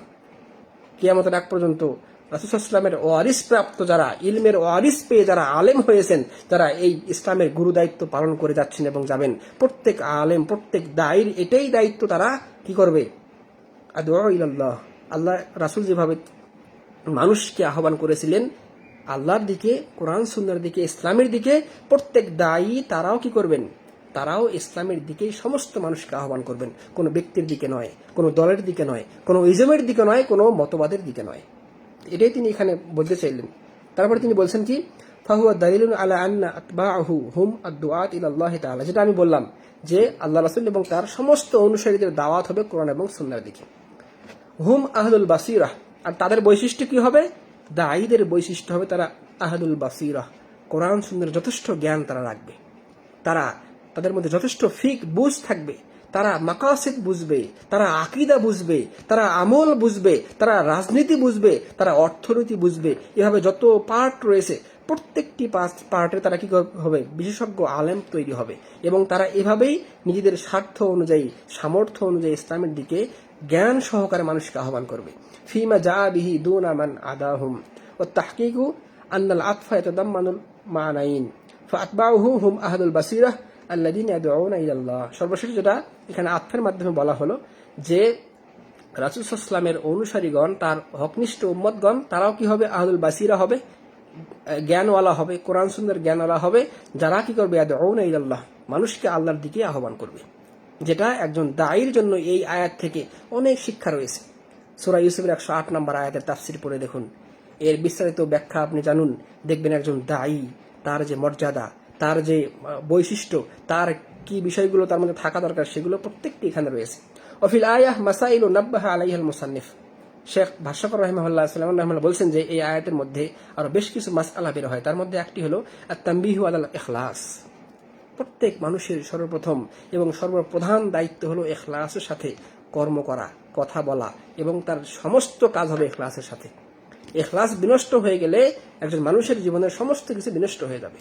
ইখলাসবিহীন কোনো কথা, কাজ আল্লাহ রাব্বুল আলামিন গ্রহণ করেন না, কারণ ইখলাসের বিপরীত হলো শিরক। ইখলাসটা হলো তাওহীদ, তার খুলুসিয়াত, আল্লাহ রাব্বুল আলামিনের সন্তুষ্টি অর্জন এবং তার জন্য করা, যেটা হলো স্পষ্টত ইখলাস। লিআন্না কাসীরান ওয়ালাউ দাআ ইলাল হক ফাহুয়া ইয়াদউ ইলা নাফসিহি। ইখলাসের বিপরীত যারাই মানুষকে আহ্বান করে, অনেক মানুষ, অনেক দায়ী রয়েছে আমাদের দেশে, সারা বিশ্বে রয়েছে, তারা মানুষকে আহ্বান করে কিন্তু ইয়াদউ ইলা নাফসিহি, তারা মানুষকে নিজের দিকে আহ্বান করে, নিজের দলকে বাঁচানোর জন্য আহ্বান করে, নিজের মতকে বাঁচানোর জন্য আহ্বান করে, নিজের কর্তৃত্বকে টিকানোর জন্য আহ্বান করে। এগুলো ইসলামের দাওয়াত নয়, এগুলো ইখলাসবিহীন কাজ। একমাত্র দাওয়াত হবে ইলা কিতাবুল্লাহ ওয়া সুন্নাতি নবীহি, আল্লাহর কিতাব এবং সুন্নাতের, রাসূলের সুন্নাতের দিকে, যেই দাওয়াত রাসূল সাল্লাল্লাহু আলাইহি ওয়াসাল্লাম সারা বিশ্বের মানুষকে দিয়ে গিয়েছিলেন। এই আয়াত থেকে আরো মাসআলা হলো অমিনহা আন্নাল বাসিরাহ মিনাল ফারাইদ, জ্ঞান থাকতে হবে, জ্ঞান। উম্মতে মুহাম্মাদি মানুষরা শ্রেষ্ঠ হয়েছে জ্ঞানের জন্যই, জ্ঞান ছাড়া কোনো মানুষ শ্রেষ্ঠ হতে পারবে না। সেটা হলো ক্বাল আল্লাহু ওয়া ক্বাল রাসূল, আল্লাহ এবং তার রাসূলের জ্ঞান। বিশুদ্ধ জ্ঞান ছাড়া দাওয়াতি কাজ চলবে না, মূর্খতার মাধ্যমে দাওয়াতি কাজ চলবে না। কোনো মূর্খ মানুষ যদি তার যে বিষয়ে সে দাওয়াত দিচ্ছে, সে যদি মানুষকে দাওয়াত দেয়ও, 2% যদি উপকারও করে, সে 10% মানুষের ক্ষতি করবে। এজন্য দেখছেন না আমাদের সমাজে মূর্খরা ফতোয়া দিচ্ছে, ফতোয়ার চেয়ারে বসে মাইক, মুখের সামনে মাইক পেলেই যা তা বলছে, দিন শেষে সেটা আর টিকাতে পারছে না। মানুষের উপকার করার নামে তারা মুসলিম উম্মার ক্ষতি করছে। এজন্য প্রত্যেক দায়ীর বৈশিষ্ট্য হবে আল বাসীরাহ মিনাল ফারাইদ, যে বিষয়গুলো জানা অতীব জরুরি। এমনকি এটা আমভাবে সমস্ত মানুষের উপর প্রযোজ্য। প্রতিটি মানুষের, প্রতিটি মুসলিম নর নারীর উপরে এই ইলমটাই ফরজ করা হয়েছে, যেটা হাদিসে বলা হয়েছে তালাবুল ইলম ফারিদা আলা কুল্লি মুসলিম। প্রত্যেক মুসলিমের উপরে দিন শেখা ফরজ। সেটা কি? আল বাসীরাহ মিনাল ফারাইদ, ফরজ বিধানগুলো, অন্তত ইমানের 6টি রকুন জানা, ইসলামের 5টি স্তম্ভ জানা, এগুলো প্রত্যেক মানুষের জন্য ফরজ করা হয়েছে, যার উপরে কোনো মানুষ যেগুলো না জেনে থাকতে পারবে না। কারণ ইমানের রকুন সম্পর্কে প্রত্যেক মানুষের বেসিক নলেজ থাকতে হবে। প্রত্যেক যারা মুসলিম দাবি করবে, ইসলামের 5টি স্তম্ভ সম্পর্কে, কালেমা, সালাত, সিয়াম, হজ, যাকাত সম্পর্কে বেসিক নলেজ প্রত্যেক মুসলিমের থাকা চাই, যেটা একজন মানুষের সকলের আমভাবে ফরজ দায়িত্ব। আর খাসভাবে আলেম ওলামাদের, দায়ীদের এটা আরো বেশি দায়িত্ব। তারা এগুলো বিস্তারিত জানবেন। যেই ফিল্ডে আপনি দাওয়াতি কাজ করছেন সেই বিষয়ে আগে আপনাকে জানা থাকতে হবে। ইলমের স্তর যেটা সূরা আসরের মধ্যে আমরা পাই, এবং যে বিষয়ে অসংখ্য আমাদের সালাফদের কথা রয়েছে। প্রথমত নিজে বিশুদ্ধ ইলমের অধিকারী হওয়া, সাধ্য অনুযায়ী ইলম অর্জন করা, এরপরে তার উপরে আমল করা, এরপরে মানুষকে দাওয়াত দেওয়া। যে কারণে ইমাম বুখারী রাহিমাহুল্লাহ তার বিখ্যাত গ্রন্থ সহিহ বুখারীতে একটা বাব বেঁধেছেন, বাবুল কওল কবলাল আমালি ওয়াল ফি'ল। কথা এবং কাজের পূর্বে বিশুদ্ধ ইলম অর্জন করা। যেই ব্যক্তিরা ইলম ছাড়া মানুষকে আহ্বান করবে, দাওয়াত দিবে, তাদের দাওয়াত যথাযথ হবে না এবং সেটা উপকারের চেয়ে ইসলামের ক্ষতি বেশি করবে।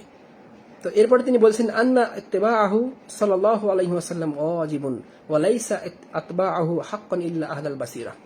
রাসূল সাল্লাল্লাহু আলাইহি ওয়াসাল্লামের যে অনুসরণ করতে হবে, কিভাবে অনুসরণ করবেন, তার জন্য জ্ঞান অর্জন রাখবে। জ্ঞান ছাড়া রাসূল সাল্লাল্লাহু আলাইহি ওয়াসাল্লামকে আমরা চিনতে পারবো না, শিরক বিদআতকে পার্থক্য করতে পারবো না, তাওহীদ এবং শিরককে পার্থক্য করতে পারবো না, কুফর এবং ইসলামকে আমরা পার্থক্য করতে পারবো না জ্ঞান ছাড়া, হালাল এবং হারামকে পার্থক্য করতে পারবো না জ্ঞান ছাড়া। এজন্য জ্ঞান অর্জনকে ইসলাম এতটাই গুরুত্ব দিয়েছে। একটা জাতিকে পূর্ণ গঠনের জন্য জ্ঞান সবচেয়ে প্রধান এবং প্রধানতম উৎস। এজন্য আপনার পরিবারকে সংশোধন করতে চান, জ্ঞান অন্বেষণ করা না, নিজেরা জ্ঞানের উপরে অবিচল থাকুন। একটা সমাজকে পরিবর্তন করতে চান, ইসলামের বিশুদ্ধ জ্ঞান অনুযায়ী মানুষকে দাওয়াত দিন। একটা দেশকে পরিশুদ্ধ করতে চান, জ্ঞান অনুযায়ী দাওয়াতের মাধ্যমে একটা দেশ পরিবর্তন হওয়া সম্ভব, অন্য কোনো মাধ্যমে সম্ভব নয়। ফামান লাম ইয়াকুন মিনহুম ফালাইসা মিন আতবাইহি। আর রাসূল সাল্লাল্লাহু আলাইহি ওয়াসাল্লামের হকনিষ্ঠ অনুসারীর মধ্যে তারাই অন্তর্ভুক্ত হবে যাদের মধ্যে পরিপূর্ণ জ্ঞান রয়েছে, যারা আল্লাহ এবং তার রাসূলকে চেনে। আল্লাহ এবং তার রাসূলকে না চিনতে পারলে হক বাতিলকে আমরা পার্থক্য করতে পারবো না। ফাতাবাইয়ানা আন্নাল বাসীরা মিনাল ফারাইদ।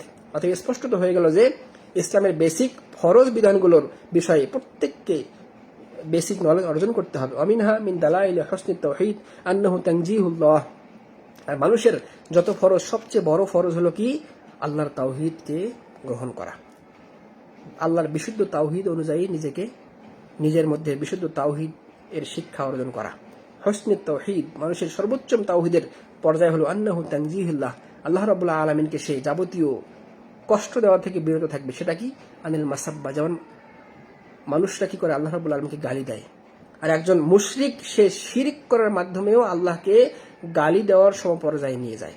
যারাই মুশরিক, যারাই শিরকের উপর রয়েছে, যাদের আকীদা বিশুদ্ধ নয়, তারা প্রতিনিয়ত তার কথা, কাজে, আমলে, তার আকীদা, বিশ্বাসে সে আল্লাহ রাব্বুল আলামিনকে খাটো করে, আল্লাহ রাব্বুল আলামিনের মান সম্মানকে নষ্ট করে এবং তাকে তার মান সম্মান থেকে তার হককে বিনষ্ট করে।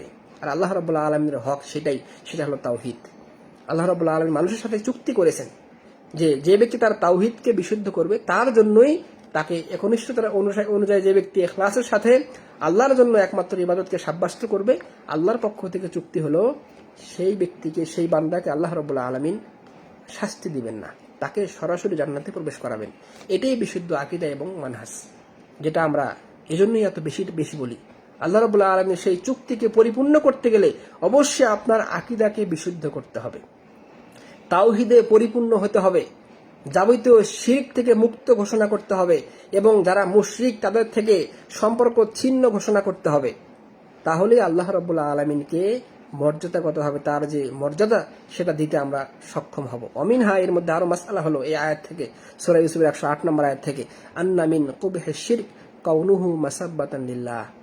শিরকের একটা ভয়াবহ দিক হলো তারা কি করে? এই শিরকের মাধ্যমে আল্লাহ রাব্বুল আলামিনকে গালি দেয়, আল্লাহ রাব্বুল আলামিনের মর্যাদাকে তারা কি করে? খাটো করে। আল্লাহ রাব্বুল আলামিনের মান সম্মান থেকে তাকে কমিয়ে ফেলে। যখন একজন মানুষ কবরের নিকটে গিয়ে এমন কিছু চায়, পীরের নিকটে গিয়ে এমন কিছু চায় যেটা আল্লাহর নিকটে চাওয়া দরকার ছিল, তাহলে সে কি করলো? মানুষকে আল্লাহর স্থানে বসিয়ে দিল। যখন একজন মানুষ কোনো তন্ত্র মন্ত্রকে তার একমাত্র বাঁচার পথ হিসেবে গ্রহণ করে, তার জন্য জীবন দিয়ে দেয়, তখন সে আল্লাহর শরীয়তের সাথে সরাসরি কুফরি ঘোষণা করলো। এভাবেই শিরকের মাধ্যমে মানুষরা কি করে? আল্লাহ রাব্বুল আলামিনকে খাটো করে।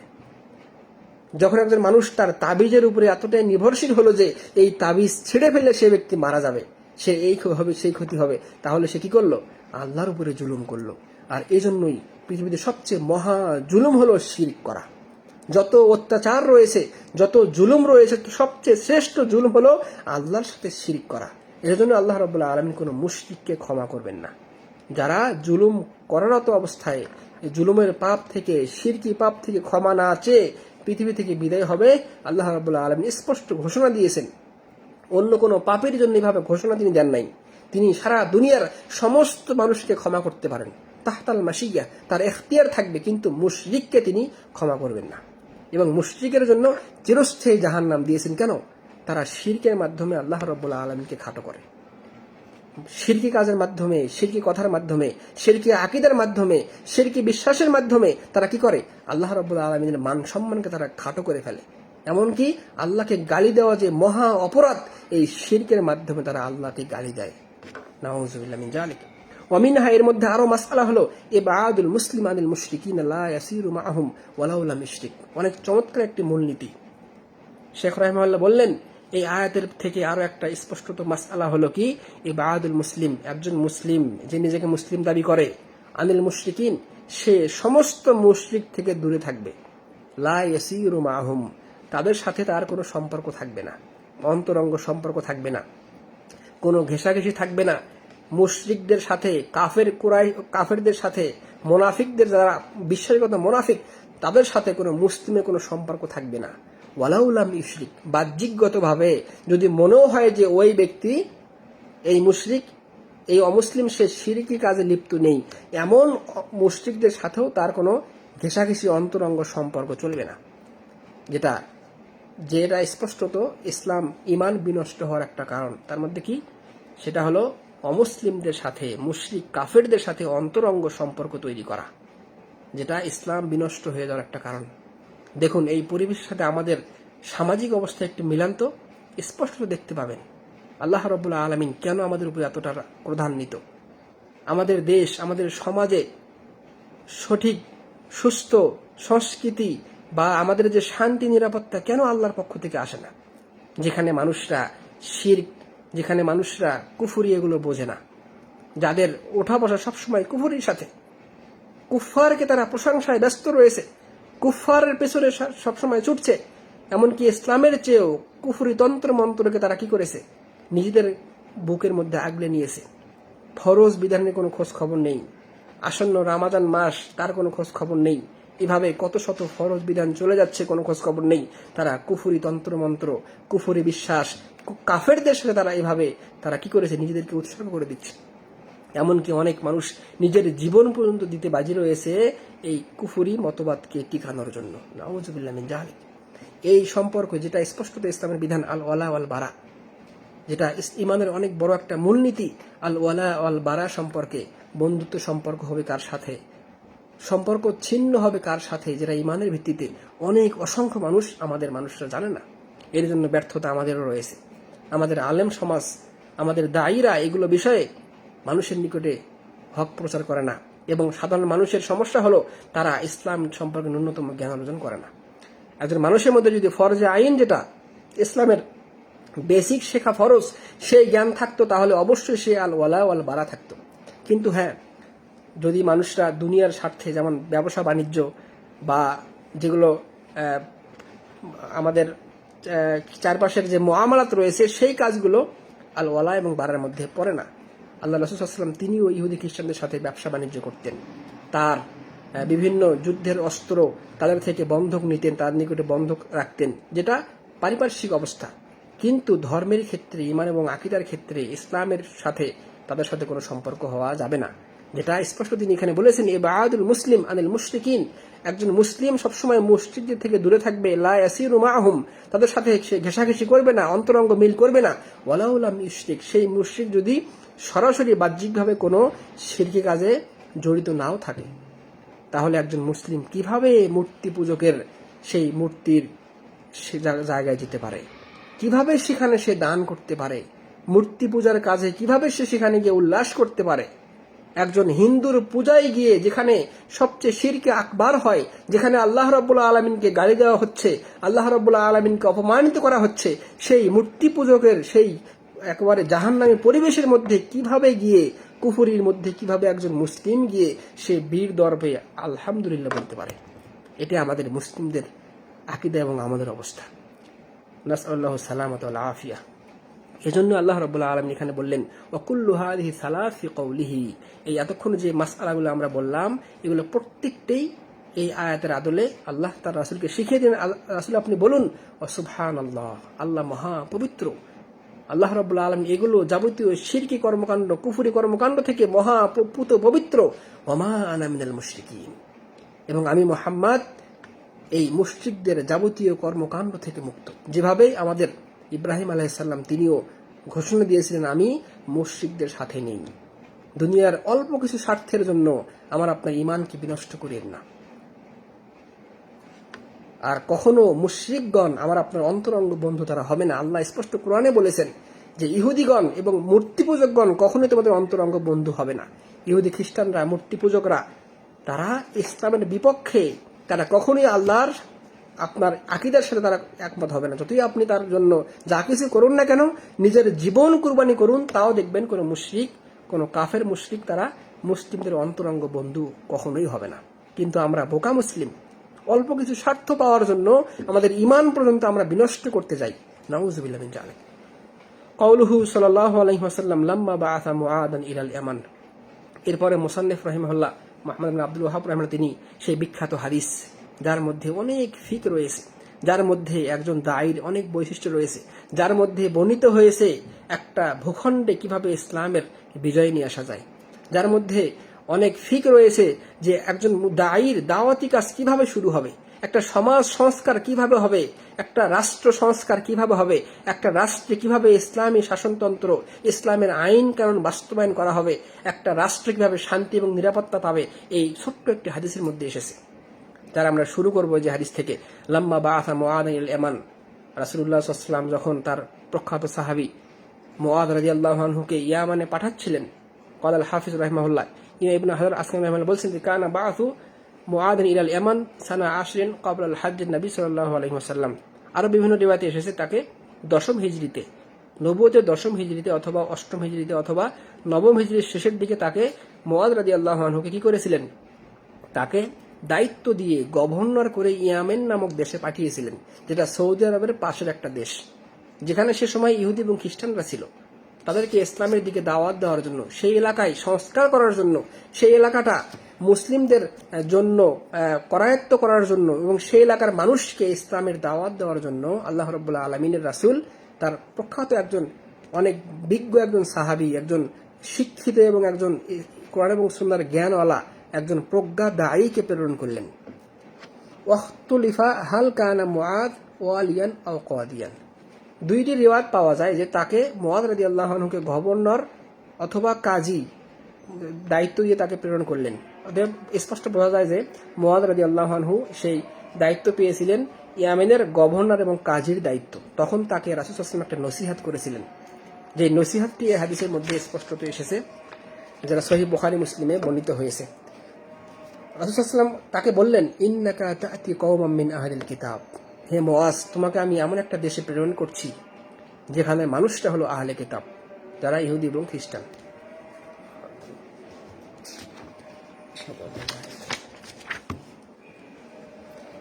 ক্বাল আল কুরতুবী রাহিমাহুল্লাহ, এই হাদিসকে ব্যাখ্যা করতে গিয়ে ইমাম কুরতুবী রাহিমাহুল্লাহ বলছেন, ইয়ানি বিহিল ইয়াহুদ ওয়ান নাসারা। মুআদ রাদিয়াল্লাহু আনহু ইয়ামানে যাচ্ছিলেন যেখানে মানুষরা ছিল ইহুদি এবং খ্রিস্টান। লিআন্নাহুম কানু ফিল ইয়ামান আকসারা মিন মুশরিকাই আল আরব আও আগলাব, কারণ রাসূল সাল্লাল্লাহু আলাইহি ওয়াসাল্লাম যে সময় মক্কায় রাসূল হিসেবে প্রেরণ হয়েছিলেন, আল্লাহ রাসূল সাল্লাল্লাহু আলাইহি ওয়াসাল্লামের জামানায় এই মক্কা মদিনার পার্শ্ববর্তী দেশ ইয়ামেনটা ছিল ইহুদি এবং খ্রিস্টানদের একটা এলাকা।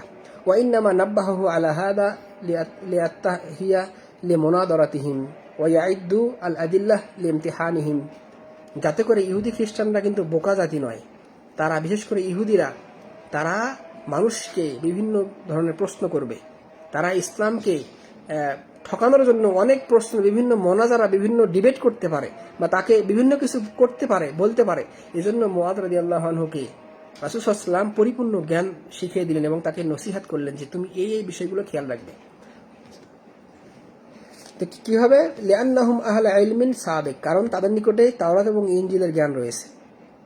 ইহুদি খ্রিস্টানের নিকটে তাওরাত এবং ইনজিলে তাদের জ্ঞান ছিল, তারা সত্যকে গোপন করে, কিন্তু ওদের নিকটে তো জ্ঞান ছিল, তারা সত্যটা জানে কিন্তু প্রকাশ করে না, ইহুদি এবং খ্রিস্টানরা। বিখলাফিল মুশরিকিন ও আবাদাতিল আওসান, যাদের বিপরীত ছিল মুশরিকরা, মক্কার কাফের কুরাইশরা। এদের নিকটে ইহুদি খ্রিস্টানদের অত তাওরাত ইনজিলের জ্ঞান ছিল না। তারা ছিল গণ্ড মূর্খ এবং মূর্খতার জন্য তারা কুফরির মধ্যে নিবেদিত হয়েছিল।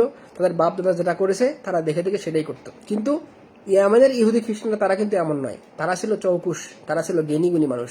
এজন্য এই একটা কঠিন পরিবেশে মুআজ রাদিয়াল্লাহু আনহুকে আল্লাহ রাসূল সাল্লাল্লাহু আলাইহি ওয়াসাল্লাম সেখানে প্রেরণ করতেছেন তাওহীদের দাওয়াত দেওয়ার জন্য, সেখানে সংস্কার করার জন্য। কুলতু, শেখ রাহিমাহুল্লাহ এখানে বললেন, সুলাইমান রাহিমাহুল্লাহ ব্যাখ্যা করছেন যে ওয়াফিহি আন্না মুখাতাবাহ আল আলাম লাইসাত কা মুখাতাবাতিল জাহিল। দেখুন, একটা দায়ী প্রশিক্ষণ, একটা শিক্ষক প্রশিক্ষণ বা একটা ওলামা প্রশিক্ষণ যেমন হবে, একজন ছাত্র সম্মুখে প্রশিক্ষণ কিন্তু তেমনটা হবে না। এভাবেই আল্লাহ রাসূল সাল্লাল্লাহু আলাইহি ওয়াসাল্লাম তাকে শিখিয়ে দিলেন মুখাতাবাতুল আলিম লাইসাত কা মুখাতাবাতুল জাহিল। জাহিলদের সম্মুখে, মূর্খদের সম্মুখে কথা বলা, যেমন ওয়াজ মাহফিল প্যান্ডেলে কথা বলা, সেগুলো যেমন সাধারণ বিষয়ে কথা বলা হয় সেই কথা বলা, এবং আলেমদের সামনে কথা বলা সমান পর্যায়ে নয়। দুই রকম জ্ঞান লাগবে, দুই ধরনের কথা বলতে হবে। সেটা এই হাদিসের মধ্যে স্পষ্ট তিনি করলেন। ওয়া তানবিহ আলা আন্নাহু ইয়ানবাগি লিল ইনসান আন ইয়াকুনা আলা বাসীরা ফি দীনিহি। আল্লাহ রাসূল সাল্লাল্লাহু আলাইহি ওয়াসাল্লাম সর্বপ্রথম যে বিষয়টি তিনি মুআয রাদিয়াল্লাহু আনহুকে স্মরণ করেন সেটা হলো কি, একজন দায়ীর জন্য আলা বাসীরা ফি দীনি, দ্বীন ইসলাম সম্পর্কে গভীর জ্ঞান লাগবে। দ্বীন ইসলাম সম্পর্কে গভীর জ্ঞানওয়ালা একজন দায়ী না হলে তার প্রতিটি পদক্ষেপে সে ধরা খাবে। ডিবেট মোনাজারা করতে গেলে যদি একজন মানুষের যে ডিবেট করবে তার উপরে যদি পরিপূর্ণ জ্ঞান না থাকে তাহলে সে পুরো ইসলামকে কলঙ্কিত করতে পারে। এজন্য তর্ক বিতর্ক করা তখনই জায়েজ হবে যখন আপনার নিকটে পরিপূর্ণ জ্ঞান থাকবে এবং আপনার কনফিডেন্স থাকবে যে এই বিষয়ের উপরে আমি প্রতিপক্ষকে ইসলামের দলিল-আদিল্লা দিয়ে, যুক্তিতর্ক দিয়ে, ইসলামের এই বিষয়গুলো দিয়ে আমি তাকে রদ করতে পারবো, প্রত্যুত্তর করতে পারবো। তো যেটা একজন দায়ী জেনে থাকা অতীব জরুরি। তো লিআল্লা ইউবতালা বিমান ইউরিদু আলাইহি সুবাহা মিন উলামাইল মুশরিকিন, রাসূল সাল্লাল্লাহু আলাইহি ওয়াসাল্লাম ধারণা করলেন যে সেখানে ইয়েমেনের মানুষরা, ইহুদি খ্রিস্টানরা, তারা বিভিন্ন শুবহাত, শাহওয়াত, বিভিন্ন কিছু তারা কি করতে পারে, মুআয রাদিয়াল্লাহু আনহুকে তারা বিভিন্ন প্রশ্ন সম্মুখীন করতে পারে এবং তারা ইসলাম সম্পর্কে বিভিন্ন বিষয়ে তারা প্রশ্ন উত্থাপন করতে পারে। এজন্য তাকে পরিপূর্ণ জ্ঞান শিখিয়ে দিলেন। ফাফিহি তানবিহ আলাল ইহতিরাজ মিনাশ শুবাহ। এজন্য রাসূল সাল্লাল্লাহু আলাইহি ওয়াসাল্লাম এখানে বিভিন্ন সংশয় সন্দেহ থেকে দায়ীদেরকে পরিপূর্ণ জ্ঞান অর্জন করতে বললেন। অল হিরস আলা তালাবিল ইলম, এবং প্রত্যেক দায়ীকে জ্ঞান অর্জনে মনোনীত করতে বললেন। যারা দ্বীনের দায়ী তারা সারা জীবন পড়াশোনা করবে। দ্বীন ইসলামকে নিজের মধ্যে অবিচল রাখা এতটা সহজ নয়। একটা পর্যায়ে শেষ হয়ে গেলে যদি আমি মনে করি যে আমি তো শিখে ফেলেছি তাহলে পড়াশোনার দরকার নেই, তাহলে সেই ব্যক্তি অচিরেই মূর্খ হয়ে যাবে, তার থেকে জ্ঞানকে ছিনিয়ে নেওয়া হবে। একজন জ্ঞানীর কাজ হলো তার অর্জিত জ্ঞানকে আরো পাকাপোক্ত করা এবং তলাবুল ইলমের উপরে অবিচল থাকা। এই জন্য আমরা মানুষদেরকে বলি, আপনি যে পর্যায়ে থাকেন না কেন, আপনি যেখানে থাকেন না কেন, আপনার কর্ম যে যাই হোক না কেন, কর্মজীবনে ফিরে যাওয়ার পরেও প্রতিনিয়ত একটা সময় আপনি বের করুন জ্ঞান অন্বেষণের জন্য, আপনার মোতালা করার জন্য, নিয়মিত কিতাব অধ্যয়ন করার জন্য, কোরআন সুন্নাহ স্টাডি করার জন্য একটা সময় আপনি নির্ধারণ করুন। সেটাও যদি সম্ভব না হয়, নির্দিষ্ট শেখদের বিভিন্ন দার্স রয়েছে অনলাইন বা বিভিন্ন পর্যায়ে, সেগুলো নিয়মিত শোনার ব্যবস্থা করুন। বহু আরব অনেক বড় বড় শায়েখ রয়েছেন যাদের হাজার হাজার অডিও দার্স, বিভিন্ন জায়গায় পুরা কিতাবি দার্স, বিভিন্ন দার্স রয়েছে।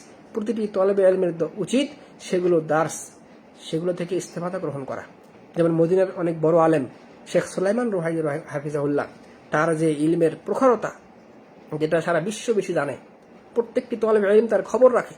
একজন মানুষ যদি সে মনে করে যে কোনো ইলমের বিষয়ে ইস্তেফাদা নিতে চায়, তাহলে শেখের যে অডিও দার্স রয়েছে, হাজার হাজার দার্স রয়েছে, বিভিন্ন কিতাবের দার্স, আব্দুল মোহসিন আল আব্বাদ হাফিজাহুল্লাহ, আব্দুর রাজ্জাক আল বাদর হাফিজাহুল্লাহ, শেখ সালেহ সিন্দি হাফিজাহুল্লাহ, এরকম বড় বড় আলেমদের অনেক দার্স রয়েছে, সেগুলোর উপরে নিজেকে অবিচল রাখুন। একটা সময় বের করে নিন এবং তার উপরে স্টাডি করুন। কারণ ইলমের পথ থেকে ফিরে আসলে একজন দায়ী সেও পথভ্রষ্টর দিকে চলে যেতে পারে। এজন্য মুআয রাদিয়াল্লাহু আনহুকে যখন তিনি ইয়ামেনে পাঠাচ্ছিলেন তখন তাকে জ্ঞান অন্বেষণের কথা এবং তার উপরে থাকার জন্য নসিহত করলেন। ফাকাউলুহু সাল্লাল্লাহু আলাইহি ওয়াসাল্লাম, রাসূল সাল্লাল্লাহু আলাইহি ওয়াসাল্লাম তাকে যে নসিহত করলেন, প্রথমে বললেন ফালিয়াকুন আউয়াল মা তাদউহুম ইলাইহি, হে মুআয তুমি ইয়ামেনে যাচ্ছ, তোমার প্রথম আহ্বান হবে, প্রথমে দাওয়াত দিবে এই মর্মে যে শাহাদাহ আল্লা ইলাহা ইল্লাল্লাহ, অর্থাৎ এই সাক্ষ্য দেওয়ার প্রতি দাওয়াত দিবে যে আল্লাহ ছাড়া সত্যিকারের কোনো মাবুদ নেই, অর্থাৎ তাওহীদের দাওয়াত তুমি প্রথম সেখানে গিয়ে দিবে। তাওহীদের দাওয়াত দিয়েই মানুষকে পরিবর্তন করতে হয়। একটা ভূখণ্ডকে পরিবর্তন করা যায় তাওহীদের দাওয়াতের মাধ্যমে, যেটা বিশুদ্ধ আকীদা এবং তাওহীদের দাওয়াত। অন্য বর্ণনায় এসেছে, সহিহ বুখারীর বর্ণনায়, যে ইলা আন ইউহিদুল্লাহ, সরাসরি তাওহীদের কথা বলা হয়েছে, যে তুমি তাদেরকে আহ্বান করবে প্রথম তাওহীদের দাওয়াত, বলবে যে কুলু লা ইলাহা ইল্লাল্লাহ, তোমরা আগে ইসলাম গ্রহণ করো, আল্লাহ রাব্বুল আলামিনকে চিনো, যাবতীয় শিরক থেকে মুক্ত হও, একমাত্র একক ইলাহ হিসেবে আল্লাহ রাব্বুল আলামিনকে গ্রহণ করো। তো যাদের দাওয়াত তাওহীদ দিয়ে শুরু হবে না, তাদের দাওয়াত কোশ্চিনকালও স্থায়ী হবে না। যেই দাওয়াতের মধ্যে তাওহীদের দাওয়াত নেই, যারা তাওহীদকে নাক ছিটকায় বা তাওহীদের কথা শুনলে অন্য কিছু মনে করে, অনেকে মনে করে যে তাওহীদ তো 10 মিনিটের বিষয়, 10 মিনিটে তাওহীদ শেখানো যায়, তাওহীদের এত কি প্রয়োজন রয়েছে, অনেকেই এমনটা বলে, কিন্তু স্পষ্ট এগুলো গোমরাহি। তাওহীদের উপর ভিত্তি করে যে দাওয়াত আমার আপনার হবে না, সেই দাওয়াত কখনোই স্থায়ী হবে না। স্থায়ী দাওয়াতের কর্মসূচি হলো প্রথমত তাওহীদ ভিত্তিক দাওয়াত শুরু করতে হবে। মুসলিম জীবনের শুরু থেকে শেষ পর্যন্ত সমস্ত পর্যায়টাই তাওহীদের দাওয়াত। তাওহীদের উপরে ভিত্তি করেই তার অর্থনৈতিক, তার সামাজিক, তার রাষ্ট্রীয় সমস্ত কিছু স্থাপিত হবে। তাওহীদের দাওয়াত ছাড়া ইসলাম পরিপূর্ণতা কখনোই পেতে পারে না। এমনকি ইসলামের মধ্যে যে জিহাদের কথা বলা হয়েছে, আর জিহাদটাও কায়েম হবে তাওহীদের উপর ভিত্তি করেই। যখন অসংখ্য হাদিসে এসেছে আল্লাহ রাসূল এবং তার সাহাবীগণ কোথাও যুদ্ধ করতে যেতেন, আগেই ঝাঁপিয়ে পড়তেন না। সেই এলাকায় যখন গিয়ে দেখতেন সেখান থেকে আজানের ধ্বনি শোনা যাচ্ছে, তাদের বিপক্ষে আর যুদ্ধ করতেন না। এমনকি যুদ্ধের ময়দানে গিয়ে রাসূল সাল্লাল্লাহু আলাইহি ওয়াসাল্লাম এবং তার সাহাবীগণ তার বিপক্ষ মানুষকে আগে দাওয়াত দিতেন তাওহীদের। যদি ওরা তাওহীদকে গ্রহণ করত, কোনো যুদ্ধ নেই। দ্বিতীয় অপশন, দাওয়াতকে গ্রহণ করে না কিন্তু তারা ট্যাক্স জিজিয়া দিয়ে মুসলিমদের আন্ডারে থাকবে, তখনও যুদ্ধ করতেন না। সর্বশেষ পর্যায়ে গিয়ে যখন তারা তাওহীদের দাওয়াতকে উপেক্ষা করলো, যখন তারা বিশুদ্ধ আকীদাকে উপেক্ষা করলো, যখন তারা ট্যাক্স কর দিতে অসম্মতি জানালো, তখন তারা এই তাওহীদকে টিকানোর জন্যই, এই বিশুদ্ধ আকীদাকে টিকানোর জন্যই তারা রক্তাক্ত করেছেন মানুষকে। এর বিপরীতে আল্লাহ রাসূল এবং তার সাহাবীগণ কোশ্চিনকালেও কোনো সময় একটা যুদ্ধ করেননি। অতএব যারা মনে করে যে তাওহীদের দাওয়াত তো শুরু হয়েছিল, সর্বশেষ নেই, এটা স্পষ্টত ভুল এবং ধোঁকাবাজি কথা। আল্লাহ রাসূল সাল্লাল্লাহু আলাইহি ওয়াসাল্লামের নবুয়তের শুরু হয়েছিল তাওহীদ দিয়ে, শেষও হয়েছে তাওহীদ দিয়ে। রাসূল সাল্লাল্লাহু আলাইহি ওয়াসাল্লাম মক্কার জীবনে তাওহীদ দিয়ে শুরু করেছেন, তিনি মৃত্যুর আগ পর্যন্ত তাওহীদের উপরেই প্রতিষ্ঠিত ছিলেন। এভাবে আমাদের জীবনেও তাওহীদের দাওয়াতের ভিত্তিতে, ইসলামী আকীদার দাওয়াতের ভিত্তিতে যেই দাওয়াত শুরু হবে না, তাদের দাওয়াত কোশ্চিনকালেও ইসলামের কোনো দাওয়াত হতে পারে না। সেটা ব্যক্তি কোনো দাওয়াত হতে পারে, ব্যক্তির দিকে আহ্বান, কোনো দলের দিকে আহ্বান, কোনো মতের দিকে আহ্বান, যেটা ইসলামের কোশ্চিনকালে কোনো বিষয় নয়। অতএব আজকের দার্সে আমরা যেটা বোঝাতে চাইলাম সেটা হলো দাওয়াহ ইলা শাহাদাতি আল্লাহ ইলাহা ইল্লাল্লাহ, তাওহীদের দিকে আহ্বান, যার মধ্যে রয়েছে দুনিয়া এবং আখিরাতের যাবতীয় সফলতা এবং যাবতীয় সুখ শান্তি। অতএব ফিরে আসুন সেই তাওহীদের দিকে। ব্যক্তিগত জীবন থেকে শুরু করে আল্লাহ রাব্বুল আলামিনের বিশুদ্ধ তাওহীদকে ঘোষণা করুন এবং তার উপরে আমল করুন। পরিবারকে তাওহীদের অনুপাতে সাজান, সমাজকে তাওহীদের অনুপাতে সাজার জন্য বিশুদ্ধভাবে দাওয়াতি কাজ করুন ইলমের সাথে। ইনশাআল্লাহ আল্লাহ রাব্বুল আলামিন আমাদের দেশকে, সমাজকে পরিবর্তন করে দিবেন, যদি সেটা ইখলাসের সাথে তাওহীদের ভিত্তিতে আল্লাহ রাসূল সাল্লাল্লাহু আলাইহি ওয়াসাল্লামের নববী পদ্ধতিতে হয়। আল্লাহ রাব্বুল আলামিন আমাদেরকে তৌফিক দান করুন এবং পবিত্র কোরআন এবং সহিহ সুন্নাহর সাথে থাকার, ব্যক্তিগত জীবনে আমল করার, মানুষকে সেগুলো ছড়িয়ে দেওয়ার তৌফিক দান করুন। আল্লাহুম্মা আমিন। আজকে আমরা তার এখানে শেষ করব। হাদা ওয়া সাল্লাল্লাহু ওয়া সাল্লাম আলা নবিয়িনা মুহাম্মদ ওয়া আলা আলিহি ওয়া সাহবিহি আজমাইন। আসসালামু আলাইকুম ওয়া রাহমাতুল্লাহি ওয়া বারাকাতুহু।